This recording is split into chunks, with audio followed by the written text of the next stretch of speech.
Mogu početi? Gospođe i gospodo, počinjemo sa radnim dijelom naših 14. hrvatsko-francuskih pravno-upravnih dana i čast mi je i zadovoljstvo predstaviti prvog govornika, nominalno potpredsjednika Državnog savjeta, a u stvari predsjednika, jer predsjednik nominalni je prvi ministar, odnosno predsjednik francuske vlade.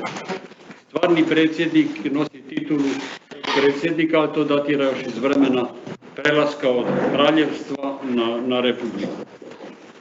Htio bih reći par riječi o osobi gospodina Bruno Lasserre, da reknem da nije Parižanin, nego iz jugozapadnog dijela Francuske, iz jedne bordoške obitelji, iz kraja koji se diči s jedne strane Montaignom, s druge strane Montesquievom, a s treće Mauriacom, i da je njegov kursus sveučilišni bio otprilike ukratko sljedeći: studij prava, nakon toga postdiplomski studij prava, nakon toga institut političkih znanosti, nešto otprilike što bi odgovaralo našem studiju postdiplomskom političkih znanosti. Nakon toga natječaj i uspjeh ulaska u državnu upravnu školu, École normale d'administration, u kojoj svake godine se prima najviše 100-tinjak đaka od jedno 300, 400, 500 kandidata. On je završava među najboljim studentima i izabire što? Izabire državni savjet. I u tom državnom savjetu radi upravo na upravnim slučajevima punih 8 godina. I nakon toga, usprkos zamamnih prijedloga da radi po kabinetima ministara, jer ministrima je stalo imati najvrijednije upravne stručnjake, on odlazi u Ministarstvo telekomunikacija i tu započinje nešto veoma važno. A to je ulazak i slobodu konkurencije na tom području koje je država držala do tada u monopolu.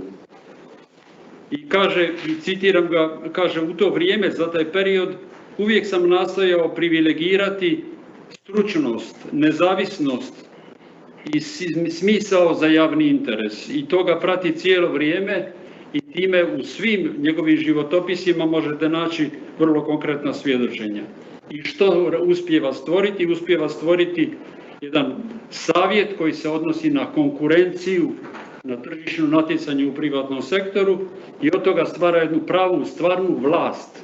I ta vlast koja nadzire tržišno natjecanje uspijeva nametnuti velike kazne onima koji to ne poštuju.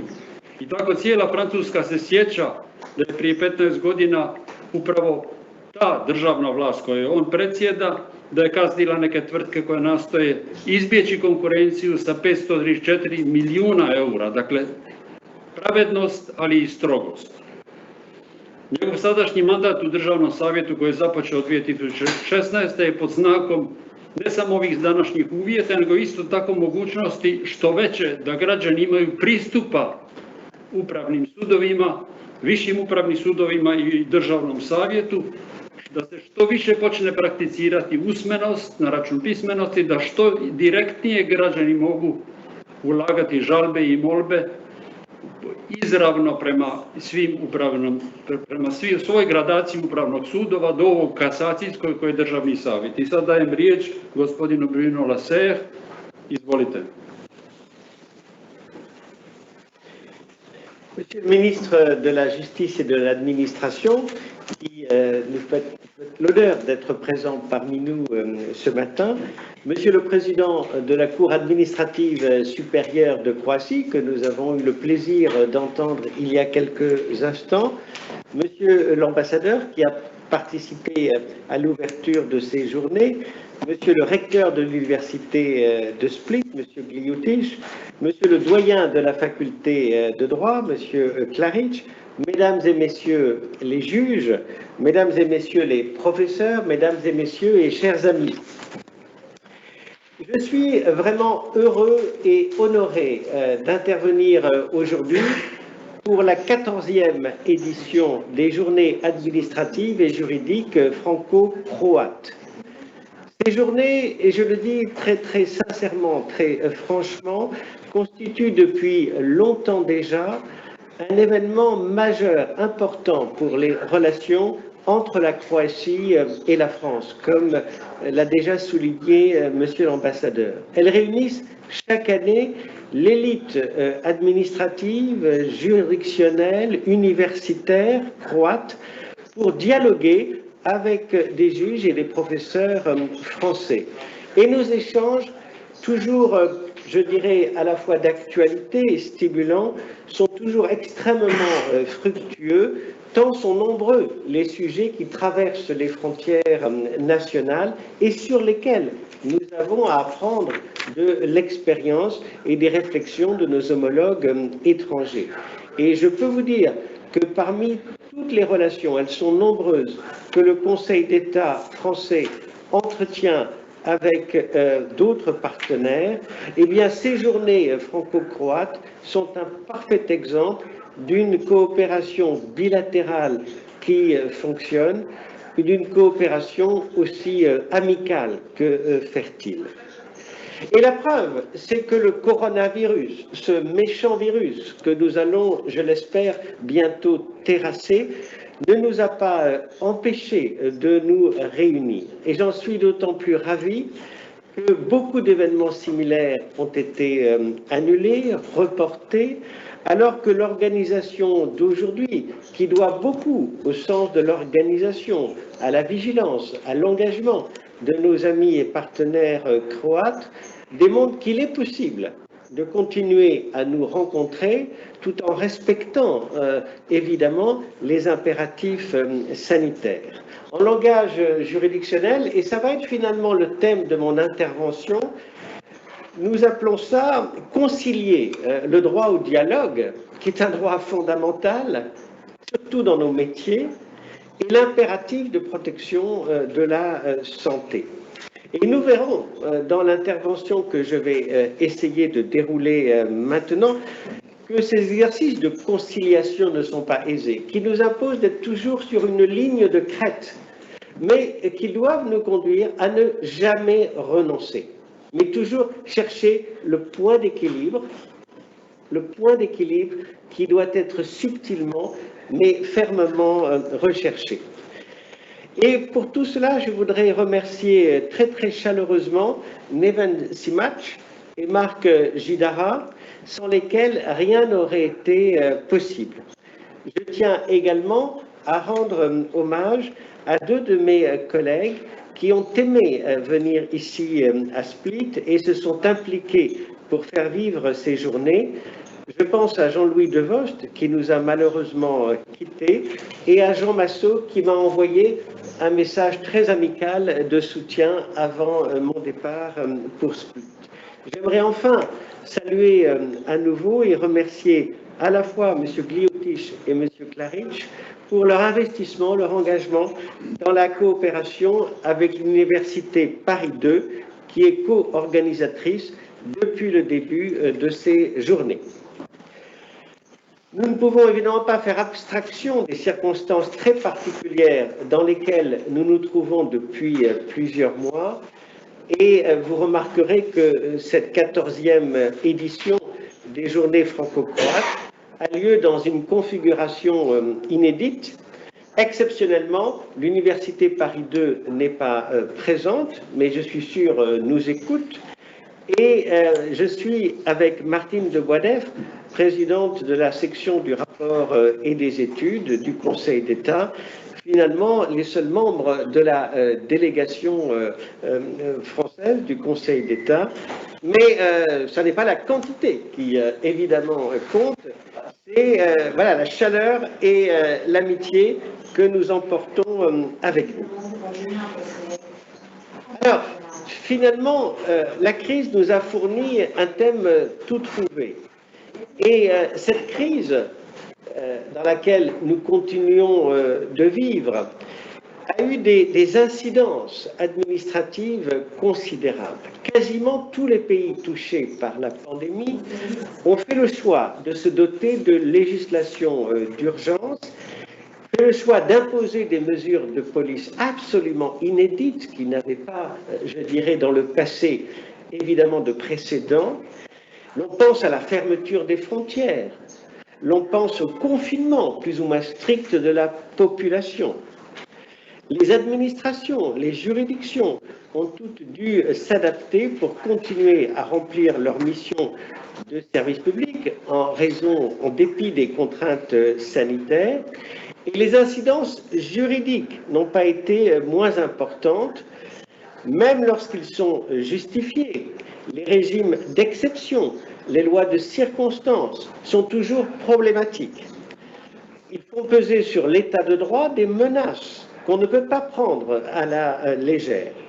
Et ces menaces sont d'autant plus fortes que les gouvernements sont sommés d'agir dans l'urgence, c'est-à-dire souvent sans recul et à partir d'informations limitées. Car le grand défi quand même de cette pandémie, c'est que nous ne savons toujours pas comment cette maladie se transmet, comment cette maladie d'une certaine manière se répand, et la grandeur du décideur politique dans ces moments, c'est de décider dans l'incertitude, de décider sans tout savoir, avec tous les risques que cela comporte, mais la prise de risque est aussi un élément de la décision politique. C'est aussi important parce que la crise a démontré et a renforcé le pouvoir des exécutifs, qui étaient les seuls capables de prendre des mesures urgentes et, je dirais, fortes qui étaient demandées. Et cela a parfois mis dans l'ombre les parlements qui n'ont pas pu jouer leur rôle de contre-pouvoir, compte tenu souvent des règles propres à la délibération parlementaire, qui est plus lente et évidemment moins réactive. Et dernier élément du triptyque des pouvoirs entre l'exécutif et le législatif, eh bien, la crise a renforcé le pouvoir juridictionnel, et notamment la juridiction administrative, puisque la crise a projeté une sorte de projecteur sur le juge administratif, vers lequel se sont reportés beaucoup de citoyens sceptiques ou inquiets vis-à-vis de l'action de l'exécutif. Et donc c'est finalement au juge administratif qu'est revenue la lourde tâche d'apprécier au cas par cas le bien fondé des politiques gouvernementales mises en œuvre pour lutter contre la crise. Compte tenu de sa double fonction, et je sais que c'est quelque chose parfois difficile d'expliquer, de la double fonction du Conseil d'État de France, mais qui n'est pas le seul en Europe. On trouve la même situation en Grèce, en Italie, en Belgique, aux Pays-Bas. Compte tenu de la double fonction de conseiller juridique indépendant et de juge administratif suprême, double fonction qu'exerce le Conseil d'État français depuis son origine, le Conseil d'État s'est trouvé au carrefour de toutes les tensions. Et dans le cadre de sa fonction consultative, le Conseil d'État rend des avis indépendants sur les projets de loi, les projets d'ordonnance et les grands textes réglementaires. Il a ainsi examiné quasiment tous les textes qui ont fondé la politique de crise et formulé des recommandations qui, le plus souvent, ont été suivies par le gouvernement pour prévenir les atteintes à l'état de droit. Dans le cadre de ses fonctions juridictionnelles, le Conseil d'État est à la fois juge de cassation des arrêts rendus par les cours administratives d'appel, qui sont le second étage de la juridiction administrative, mais il est parfois, dans le cadre de procédures d'urgence, un juge d'appel pour accélérer les procédures, et il est aussi, dans certains cas très importants, juge de premier ressort, notamment pour juger la légalité des textes réglementaires ou des grandes décisions publiques qui ont un impact national. Et donc, tout cela a conduit à orienter un grand nombre de contestations directement devant le Conseil d'État, qui a été le réceptacle, d'une certaine manière, de toutes les peurs, de toutes les frustrations générées par la crise, parfois légitimes, parfois teintées de militantisme, et le principal garant de la continuité de l'état de droit. Et donc, je voudrais structurer mon intervention en 3 temps. D'abord, vous expliquer comment la France a fait le choix de se doter, pour lutter contre la crise, d'une législation spécifique, d'une législation d'exception sur l'état d'urgence sanitaire, et vous décrire brièvement à la fois pourquoi et comment cette législation s'est développée. Je voudrais ensuite vous décrire comment le Conseil d'État s'est organisé pour remplir ses missions et enfin expliquer le sens qu'il a donné à ses missions et comment il a exercé dans cette période très particulière qui n'est pas terminée ses pouvoirs juridictionnels. Mais commençons, si vous le voulez bien, par expliquer le cadre juridique et les mesures prises par les pouvoirs publics français pour faire face à la pandémie. Je voudrais expliquer pourquoi finalement la France, et très vite, a fait le choix, qui n'était pas évident, de se doter d'un cadre d'exception, d'une législation spécifique pour lutter contre la crise sanitaire, alors qu'on aurait pu imaginer deux choix différents. Soit finalement dire, nous pouvons appliquer des lois déjà en vigueur sans nous doter d'un nouvel arsenal législatif. On aurait pu aussi faire confiance au juge et lui permettre, dans le cadre de la jurisprudence, finalement, d'adapter la règle de droit aux impératifs du moment. Et ce n'est pas ce choix qu'a fait le gouvernement, appuyé par le Parlement, qui a fait le choix de se doter d'une législation spécifique propre à ce que nous appelons en France l'état d'urgence sanitaire. Ce choix ne s'est pas imposé tout de suite.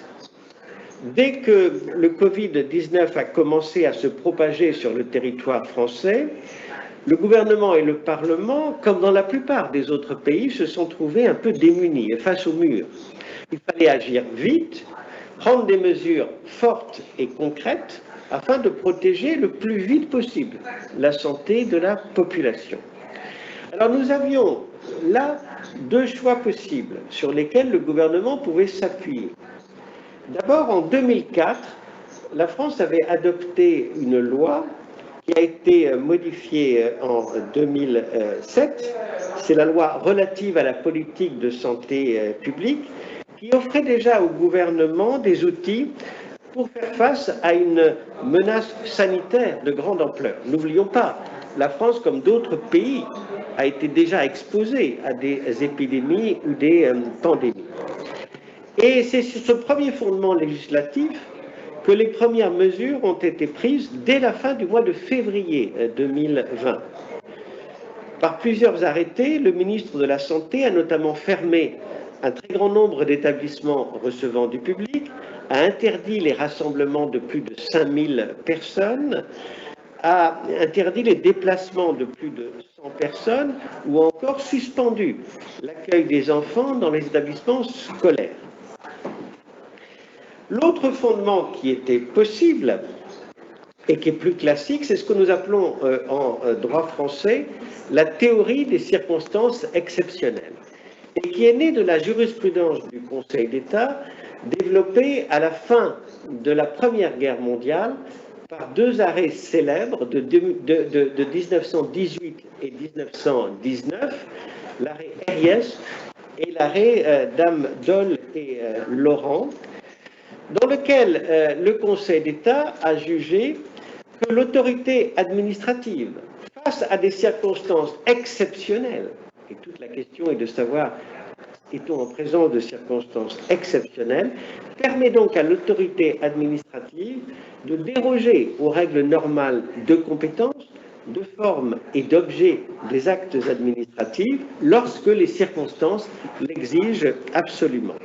Et c'est en utilisant ce fondement que le Premier ministre, donc utilisant ses pouvoirs de police générale face à des circonstances exceptionnelles, a annoncé des mesures très très fortes de déplacement et surtout imposer le confinement, c'est-à-dire l'obligation pour les habitants de rester à leur domicile sous réserve d'exceptions limitativement énumérées et devant être dûment justifiées. Ne l'oublions pas, la première mesure de confinement général n'a pas été prise sur le fondement d'une loi spécifique, mais en utilisant un pouvoir de police au nom des circonstances exceptionnelles.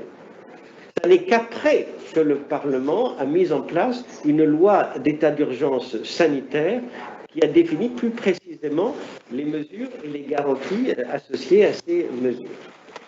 Alors, les deux fondements que j'ai cités, la loi de 2004, la théorie des circonstances exceptionnelles, sont vite apparus insuffisantes.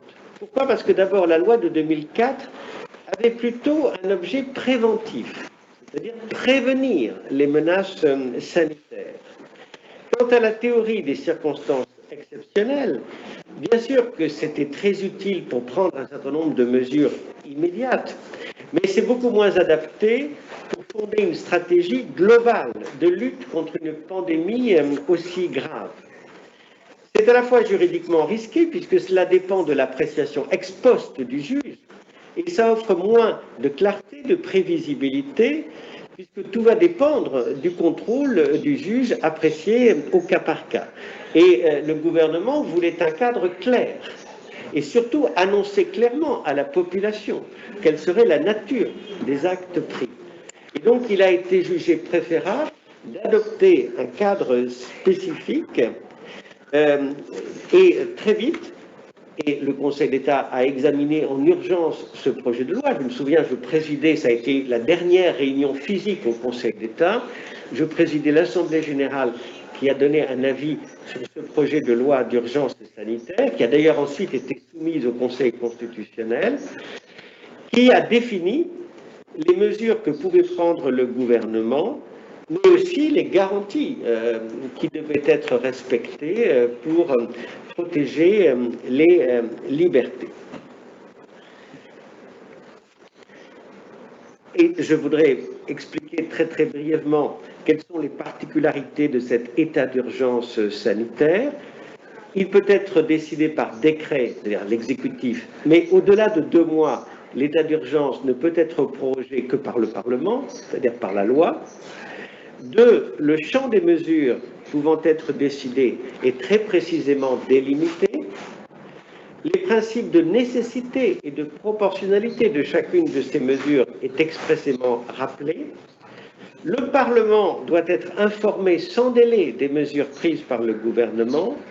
Enfin, et c'est très important, parce qu'on a vu dans certains pays un débat sur la transparence des données, les données scientifiques disponibles ayant motivé la décision de déclarer l'état d'urgence sanitaire doivent être rendues publiques.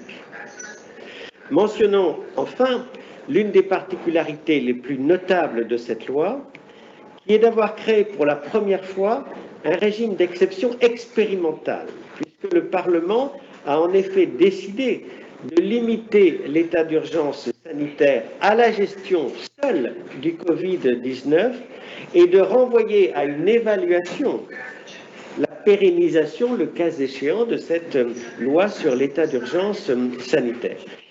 Et c'est intéressant parce que, vous le savez, Madame de Boisdeffre préside la section du rapport et des études, et c'est dans ce cadre que chaque année, le Conseil d'État choisit de travailler pendant une année sur une étude dont il choisit le sujet. Et c'est intéressant parce que pour l'année 2020, le choix a été fait, et nous serons heureux évidemment de vous communiquer cette étude publiée au début du mois de septembre.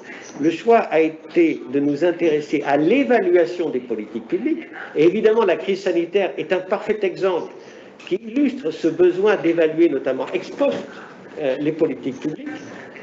Mais dans le cadre de la future étude annuelle 2021, c'est le thème des états d'urgence que nous avons choisi pour formuler toute une série de recommandations au gouvernement et au Parlement. Alors, je voudrais décrire, mais pas trop longuement pour ne pas être ennuyeux, ce qu'a représenté cet état d'urgence.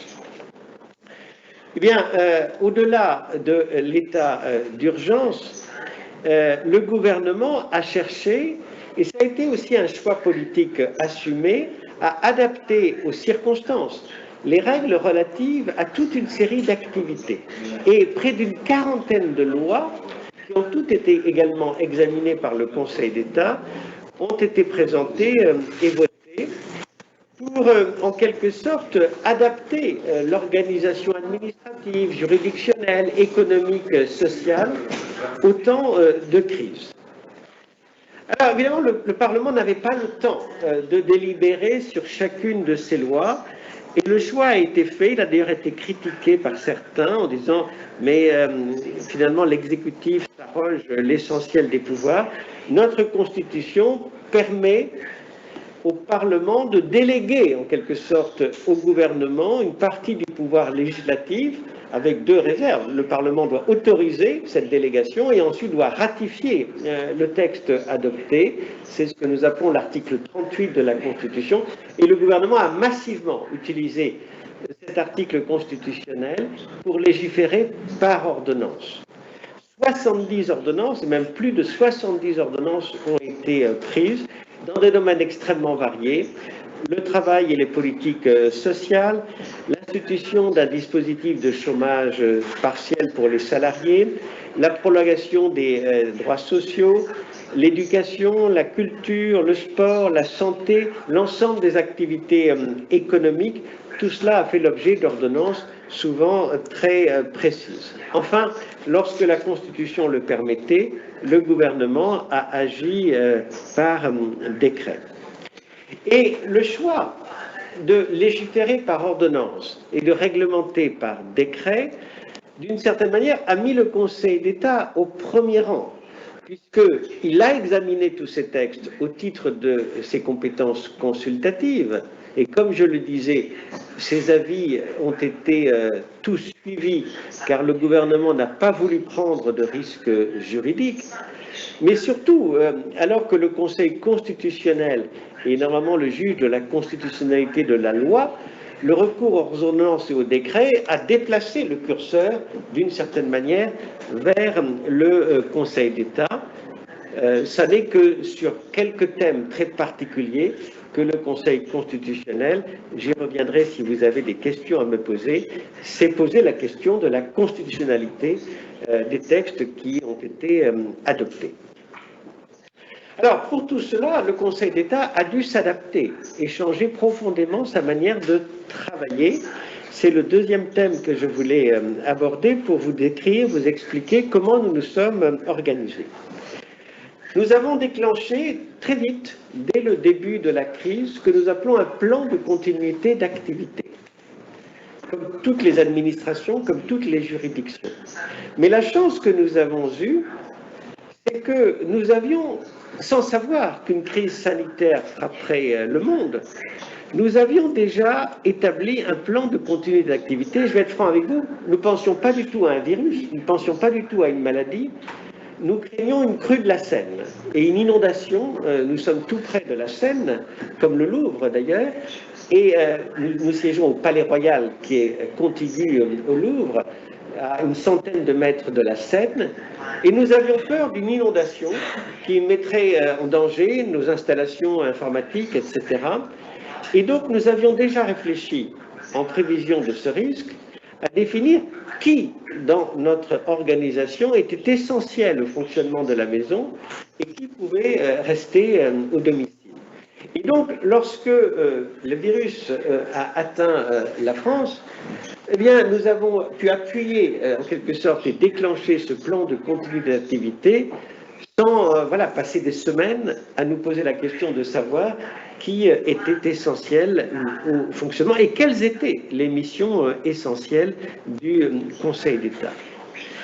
Nous sommes mis en mode télétravail pour la grande majorité des agents et des membres du Conseil d'État.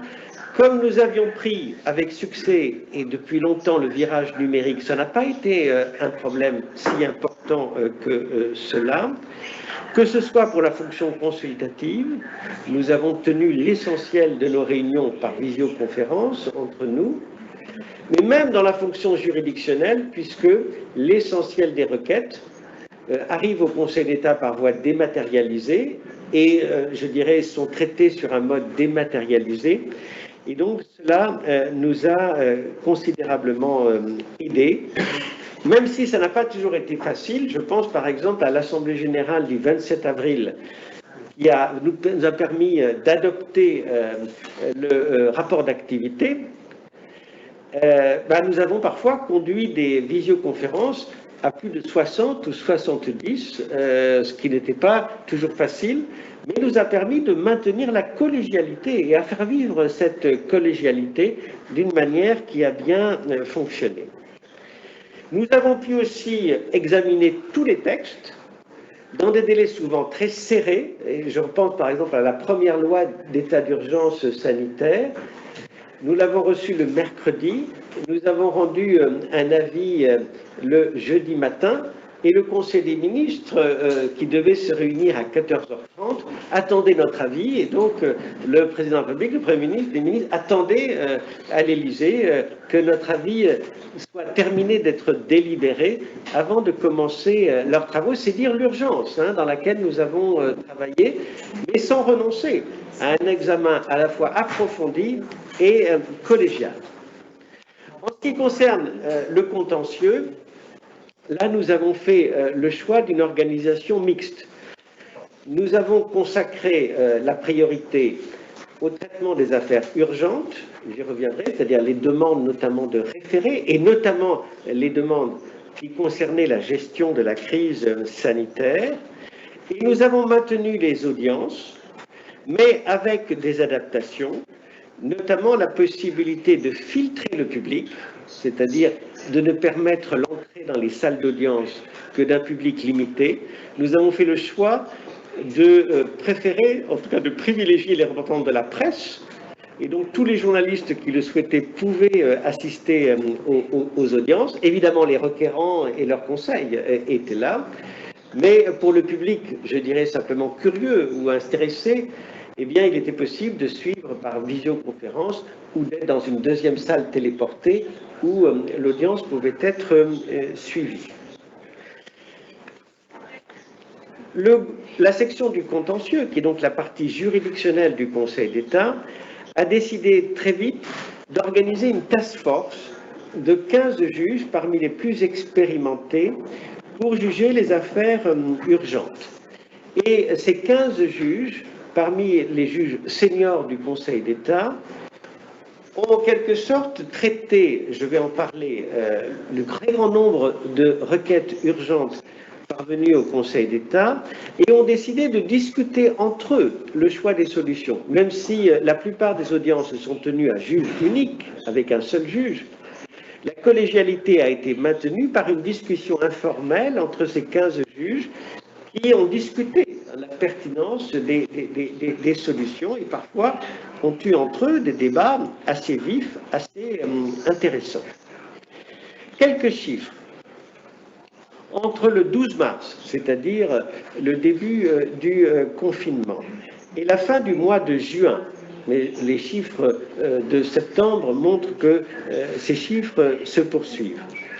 Le Conseil d'État a enregistré 382 requêtes en lien avec le Covid-19, dont 230 en référé, c'est-à-dire qui faisaient l'objet de demandes à juger en urgence.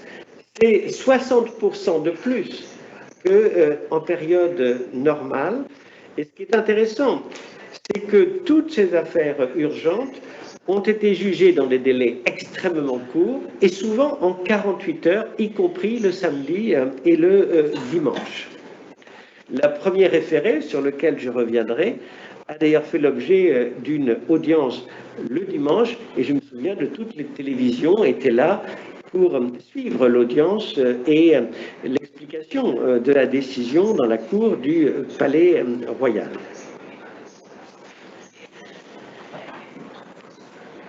Alors, après le retour, la fin du confinement, le Conseil d'État a repris le 13 mai ses audiences normales pour traiter les affaires de fond, les affaires qui n'avaient pas pu être jugées pendant la période du confinement.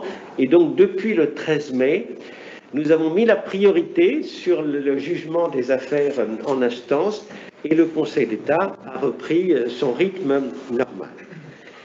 Je voudrais terminer en vous expliquant, et cette fois en abordant le fond des choses, quel rôle a joué le Conseil d'État dans cette crise et vous expliquer, sans entrer dans le détail, parce que vous avez vu, il y a plus de 230 référés et donc un très grand nombre de décisions qui ont été prises, mais essayer de vous expliquer l'office du Conseil d'État, le rôle qu'il a joué dans cette conciliation difficile dont j'ai parlé entre les impératifs de la santé et la protection de l'état de droit et des libertés. Première chose qui me frappe, la France a été sans doute un des pays dans lequel les contestations ont été les plus fortes. Nous avons essayé en droit comparé d'interroger les cours homologues et je pense que la France a été sans doute le pays dans lequel les contestations ont été les plus nombreuses et surtout les plus précoces. Dès le début, je dirais quasiment dans la journée où les premières mesures ont été annoncées, les premières contestations étaient enregistrées.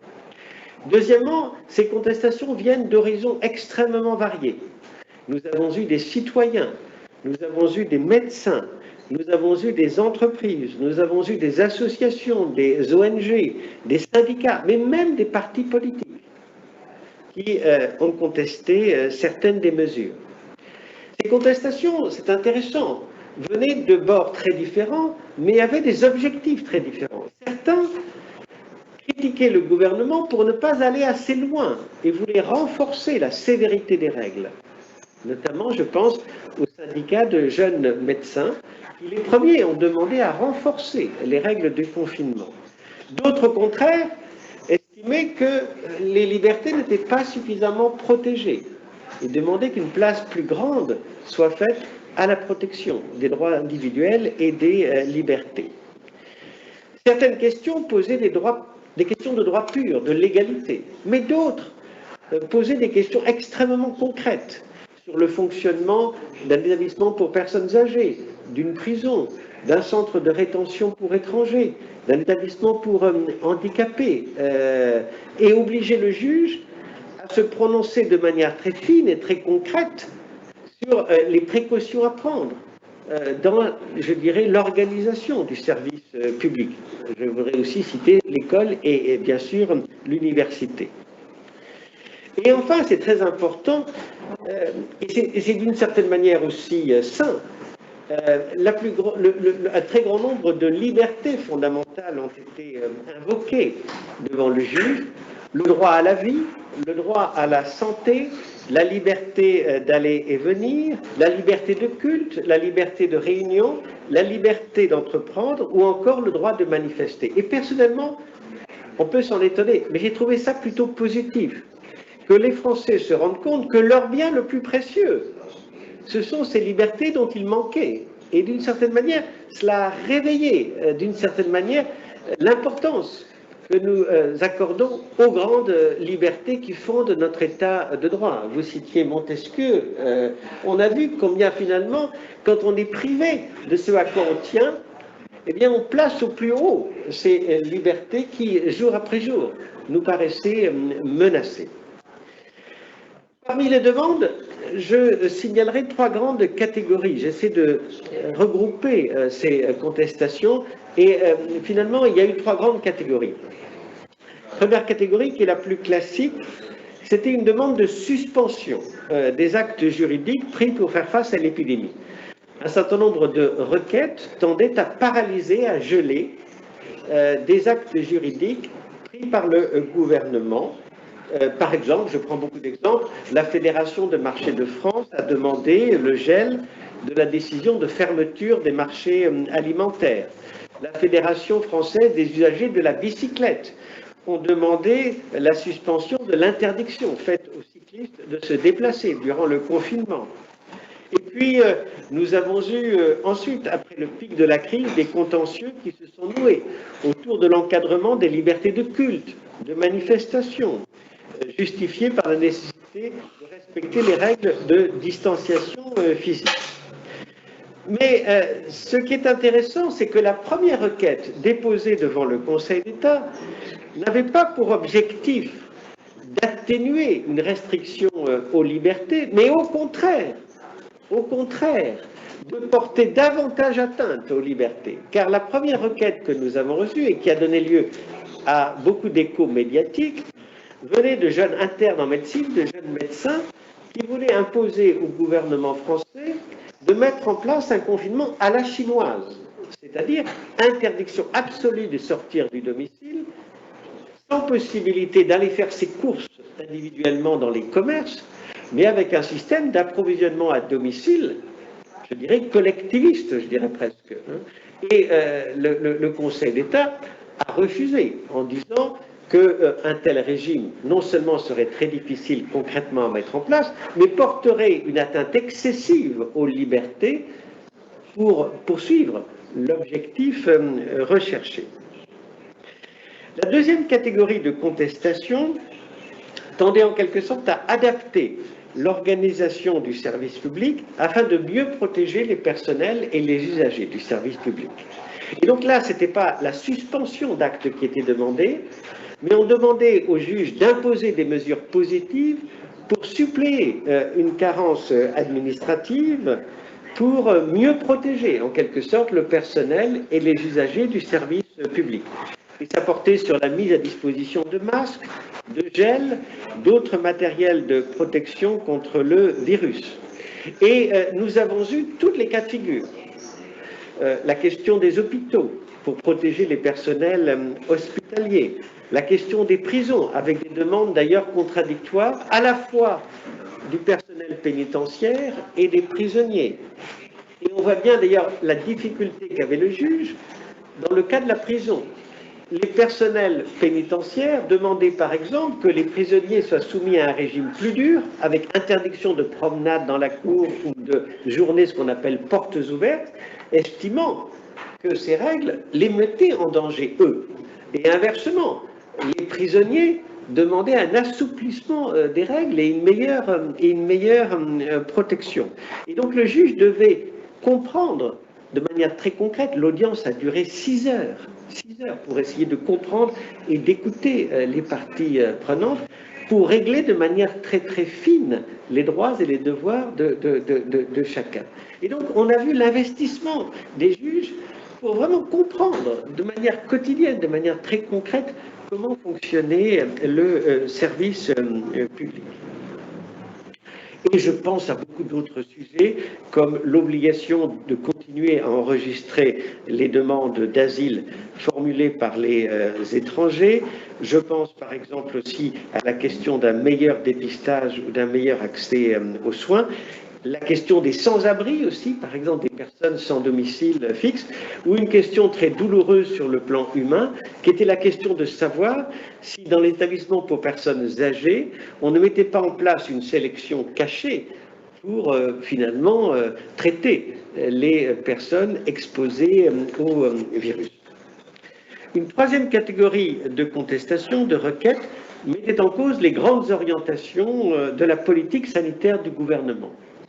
Et là, ça venait de partis politiques, de syndicats, voire parfois de citoyens, dans lesquels on a demandé au Conseil d'État de changer la politique sanitaire. On a demandé au Conseil d'État d'imposer, par exemple, la prescription en médecine de ville d'hydroxychloroquine. On a demandé au Conseil d'État d'imposer au gouvernement de nationaliser des entreprises ou de réquisitionner des usines, des entreprises pour permettre de doter la France d'un stock plus important de matériel ou de permettre un approvisionnement suffisant en matériel sanitaire. Et certains requérants n'ont pas hésité à venir devant le Conseil d'État avec un programme, un catalogue de mesures, disant « mais attendez, moi je pense qu'il faut faire différemment et vous devez forcer le gouvernement à modifier sa politique sanitaire ». Et les réponses qu'a apportées le Conseil d'État, sur lesquelles je voudrais revenir brièvement, doivent être lues à la lumière de ce qu'est l'office du juge administratif, et particulièrement du juge des référés, et témoignent de la volonté du Conseil d'État, plutôt que de donner de fausses espérances ou de refaire de la politique, d'offrir des solutions à la fois immédiates et concrètes aux atteintes qu'il a constatées. Un mot d'abord sur les procédures d'urgence devant le Conseil d'État, mais de manière générale devant le juge administratif. Il y a 20 ans, en 2000, le juge administratif s'est doté de procédures d'urgence. Une loi a été adoptée en 2000, qui est une loi très importante, qui a remédié à une carence. À l'époque, le juge administratif était critiqué pour sa lenteur et qui a mis en place des procédures d'urgence pour répondre justement aux demandes urgentes formulées par les requérants. Et nous avons, je simplifie, deux types de mesures d'urgence. La première est ce qu'on appelle le référé suspension, qui permet au juge de suspendre, c'est-à-dire de paralyser provisoirement une décision administrative. Et pour cela, il faut deux conditions. La première est l'existence d'une situation d'urgence et la deuxième est l'existence d'un doute sérieux sur la légalité de la décision.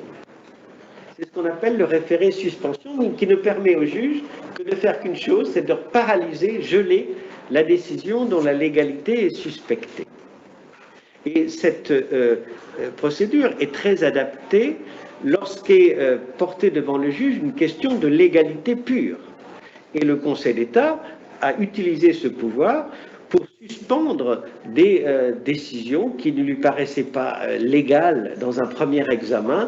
Je pense par exemple, le Conseil d'État a suspendu l'ordonnance qui permettait à la Cour nationale du droit d'asile de statuer en juge unique au lieu de réunir une formation collégiale.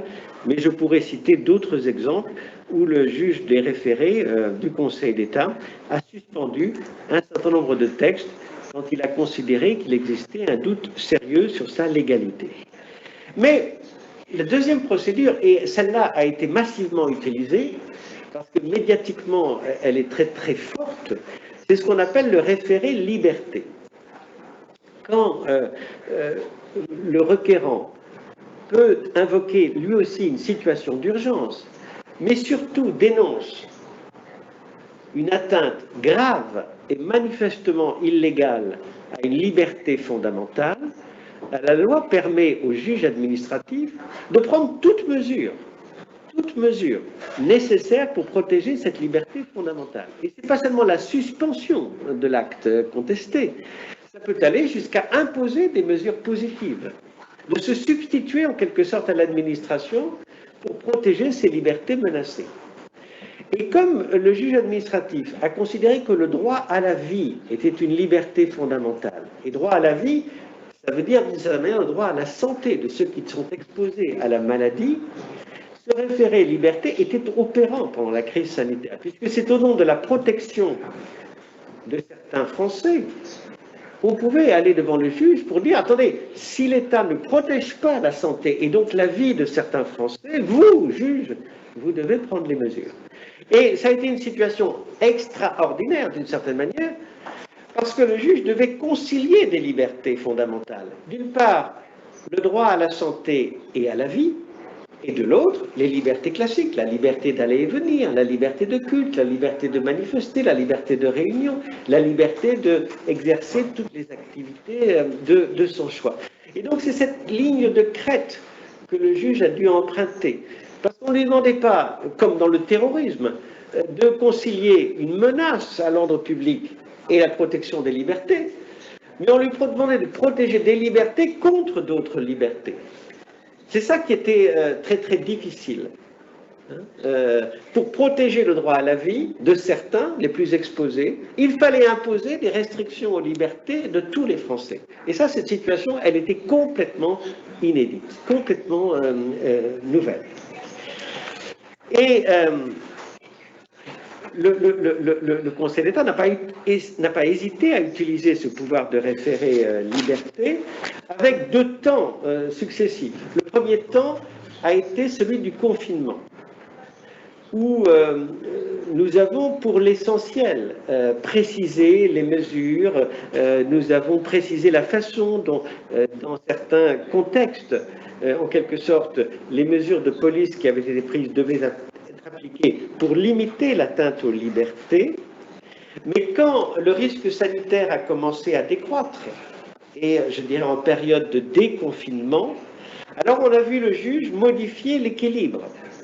Et le Conseil d'État a pris des décisions fortes, par exemple, obligeant le gouvernement à rétablir la liberté de culte dans les églises, dans les temples, dans les synagogues ou les mosquées, avant même que le gouvernement l'ait décidé, en estimant que, eh bien, il n'y avait plus de raison de limiter la réunion, les rassemblements dans les lieux de culte, compte tenu bien de l'état de la crise sanitaire. C'est le Conseil d'État aussi qui a imposé le retour à la liberté de manifester, en imposant au gouvernement de modifier les règles restrictives, de les abandonner pour permettre aux manifestants à nouveau de manifester dans la rue sous réserve de respecter les gestes barrières et les règles de distance.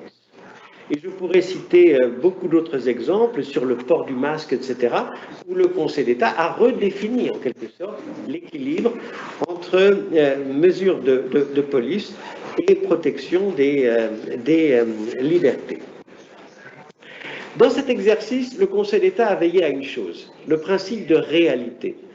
Car les Français, d'une certaine manière, nous demandaient parfois de prendre des mesures impossibles. Quand on nous disait « vous devez distribuer des masques à toutes les personnes âgées, à tous les prisonniers, à tous les personnels des établissements pour handicapés », nous avions un principe de réalité, c'est que la France n'avait pas suffisamment de masques à l'époque pour répondre à cette demande. Et d'une certaine manière, je crois que la grandeur du juge des référés n'a pas été de faire rêver les Français autour d'un idéal, mais de plutôt tenir compte de ce que l'on pouvait faire raisonnablement.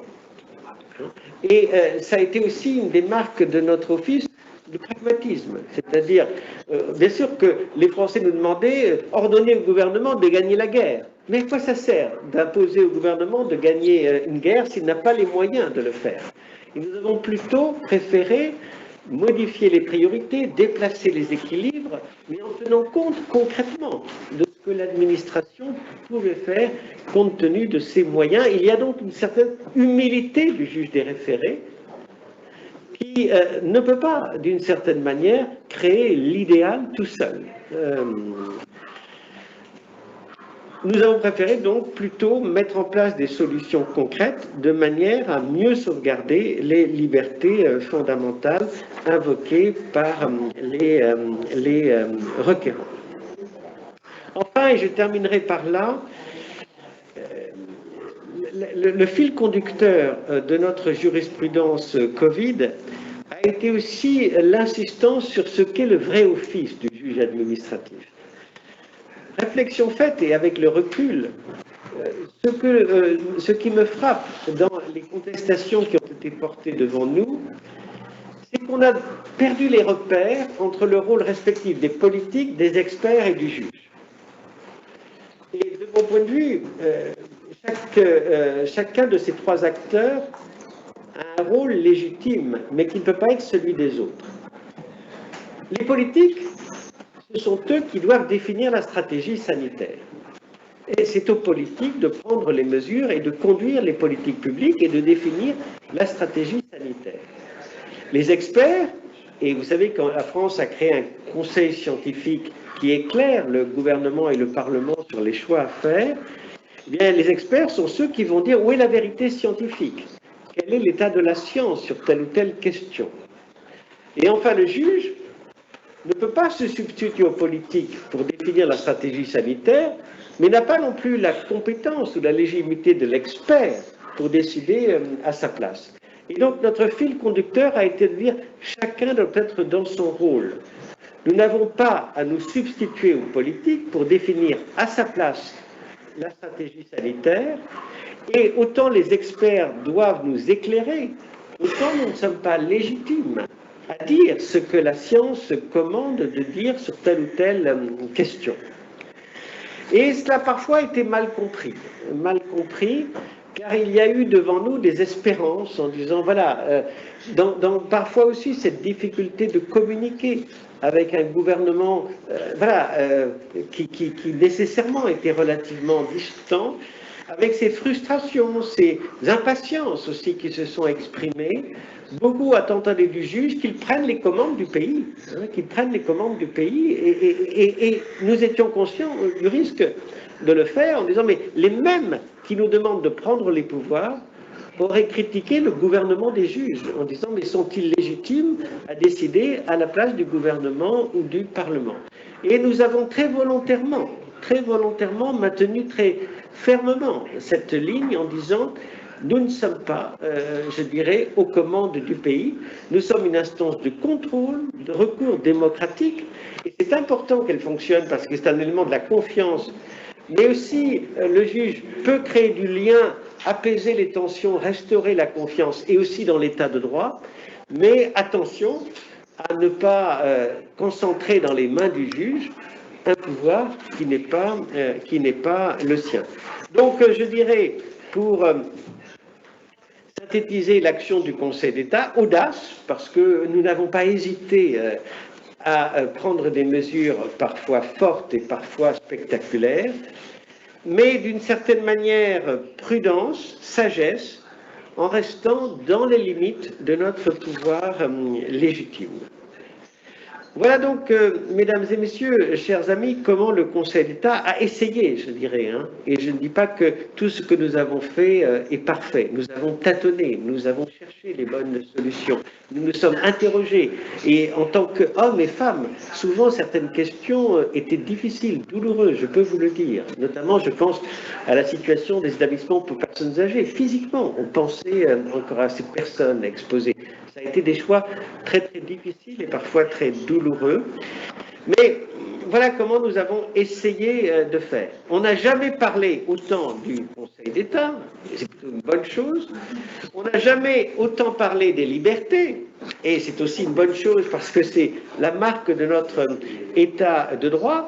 On a débattu, on a critiqué parfois aussi le Conseil d'État, mais c'est plutôt sain dans une démocratie. Et j'ai conscience que voilà, les méthodes du juge, les modalités de son contrôle sont très liées à notre histoire, à notre sociologie, à la culture de notre pays. Et je ne prétends pas, en faisant cette intervention, vous délivrer les clés, en quelque sorte, d'une justice universelle. Nous disons souvent en France, comme Pascal, vérité en deçà des Pyrénées. Alors là, je parlerai plutôt de l'Adriatique. Erreur au-delà.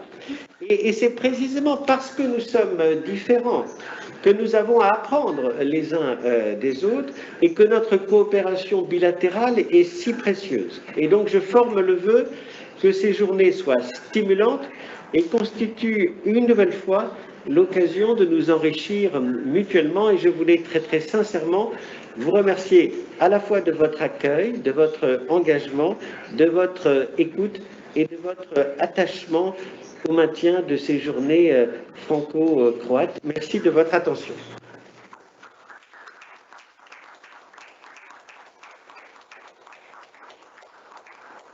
Samo kratko, do sad je stiglo 5 pitanja za gospodina predsjednika Državnog savjeta, ali mi smo pitanja predvidjeli nakon izlaganja hrvatskog ministra gospodina Malenice. Prema tome sad dajemo pauzu od samo 5 minuta jer malo smo u vremenskom...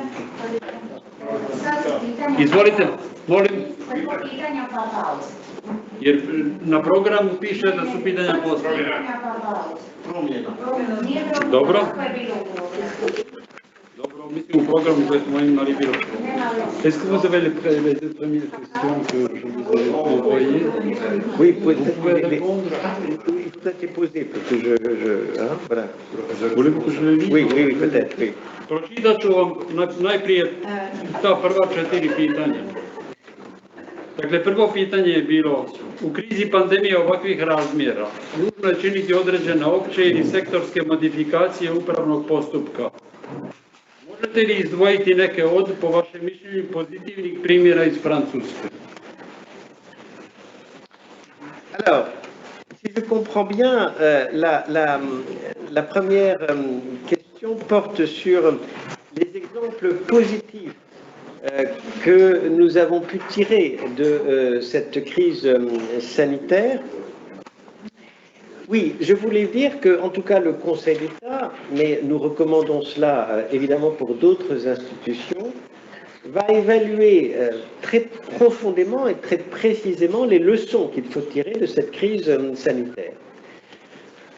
L'institution que je préside, finalement, a une chance, c'est qu'elle a été au premier rang, mais elle a beaucoup appris. Elle a beaucoup appris à la fois de ceux qui la composent, qui se sont magnifiquement engagés, mais elle a beaucoup appris aussi de nouvelles méthodes de travail que nous avons mises en place et dont certaines pourraient nous inspirer pour l'avenir. Et donc, moi, je vois cette crise évidemment comme une épreuve, et je dirais c'est une épreuve difficile, mais c'est une chance aussi, car elle nous soumet à une certaine tension et à une obligation de se renouveler. Et donc nous avons créé au sein du Conseil d'État des groupes de travail pour réfléchir en quelque sorte à la façon dont nous pouvons peut-être pour l'avenir modifier nos pratiques, nos méthodes de travail, notre façon de travailler. Je pense par exemple à l'utilisation de la visioconférence, à beaucoup de choses qui nous ont marqués, et surtout encourager l'innovation. Moi, ce qui me frappe dans cette crise, c'est que beaucoup se sont engagés en prenant l'initiative. Nous avons appris de cela, c'est-à-dire de ceux qui nous ont bousculés au bon sens du terme. Et il y a eu de formidables exemples de gens qui ont pris l'initiative, bousculé les habitudes, se sont saisis de ces opportunités.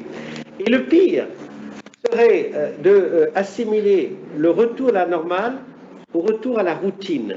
Je pense que tout le contraire, il faut faire tout le contraire, c'est-à-dire montrer que le retour à la normale doit intégrer toutes les leçons que nous avons apprises de la crise. Et cet exemple positif doit inspirer beaucoup d'autres administrations. Je pense que dans beaucoup d'administrations, dans la conduite des politiques publiques, il y a beaucoup à apprendre. Et c'est l'une des recommandations que fait l'étude annuelle sur l'évaluation des politiques publiques, que de consacrer du temps, notamment à l'évaluation ex post de ce qui a été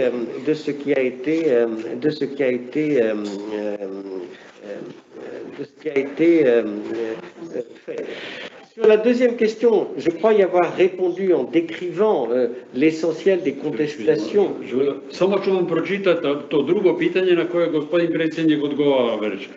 Mogli smo pratiti kako Conseil d'État državni savjet ima veliku ulogu u određivanju dosega antipandemijskih mjera francuske vlade, te kako je postojao veliki broj zahtjeva građana i raznih udruga za ocjenjivanjem primjerenosti pojedinih mjera francuske vlade u suzbijanju pandemije. Kako biste vi ocijenili angažman građana u preispitivanju zakonitosti i ustavnosti takvih mjera? Alors, je crois que, M. Simac, j'ai donné un certain nombre de chiffres et décrit les contestations portées devant le Conseil d'État. Ce qui est intéressant, c'est de voir maintenant comment elles évoluent, ces contestations, parce que nous continuons à recevoir des contestations, notamment au mois de septembre, mais les sujets évoluent. Et notamment, les sujets nouveaux qui apparaissent, mais j'imagine qu'en Croatie, vous avez ce même débat. Quelle est la part respective de l'intervention légitime de l'État centralisé et de l'initiative des pouvoirs locaux, avec le binôme préfet, représentant de l'État et maire, élu. Et cette question est très importante. C'est-à-dire comment nous assurons l'unité de la règle de droit dans tout le pays et comment nous permettons aux autorités locales d'adapter les règles en fonction de la situation sanitaire de chacune des parties du territoire. Et cette question est très débattue, notamment sur la question du port du masque obligatoire. Le Conseil d'État a rendu des décisions importantes sur la question: peut-on imposer le port du masque à tous les habitants d'une commune ou d'une zone sans tenir compte de la densité de la population et des risques de contamination propres à telle ou telle partie du territoire concerné. Et notamment à Lyon et à Strasbourg, qui sont deux villes importantes, le Conseil d'État a jugé la chose suivante. Voilà, il faut respecter le principe de proportionnalité et de nécessité, c'est-à-dire on ne peut restreindre la liberté que si cette restriction est absolument nécessaire et proportionnée au risque, et l'obligation de porter le masque est une restriction à la liberté. Donc il faut appliquer ce raisonnement. Et donc, d'une certaine manière, les autorités locales doivent tenir compte de deux critères: la densité de la population. Évidemment, on peut l'imposer dans des centres-villes peuplés, mais on ne peut pas l'imposer dans les campagnes ou dans les zones faiblement peuplées. Et l'importance du risque de contamination. Et là, ça tient compte, évidemment, pas seulement des densités d'habitants, mais de la population qui bouge, qui se transfère, etc. Mais, et c'est là aussi important, le Conseil d'État a été sensible à l'argument de la simplicité et de la lisibilité de la règle. On ne peut pas imaginer que chaque habitant à Split, en traversant une rue, se demande est-ce que du côté de la rue pair ou du côté impair, le port du masque est obligatoire ou pas. Et donc, le Conseil d'État a dit, l'autorité locale peut globaliser l'application de la règle à des zones suffisamment étendues pour rendre la règle lisible, simple à comprendre et surtout à contrôler. On n'imagine pas les gens mettre et enlever leur masque à chaque croisement de rue ou à chaque traversée d'un bloc d'immeubles. Et par exemple, à Strasbourg, nous avons dit toute la ville de Strasbourg peut être concernée, même si elle n'est pas peuplée de manière homogène. À l'inverse, dans la périphérie de Strasbourg, il y a des communes dans lesquelles il y a un centre-ville peuplé et des zones rurales en réalité. Et ces zones rurales doivent être exceptées de la règle. Et donc c'est une espèce d'équilibre qui a été entre la proportionnalité et la simplicité et la lisibilité qui a été mise en place.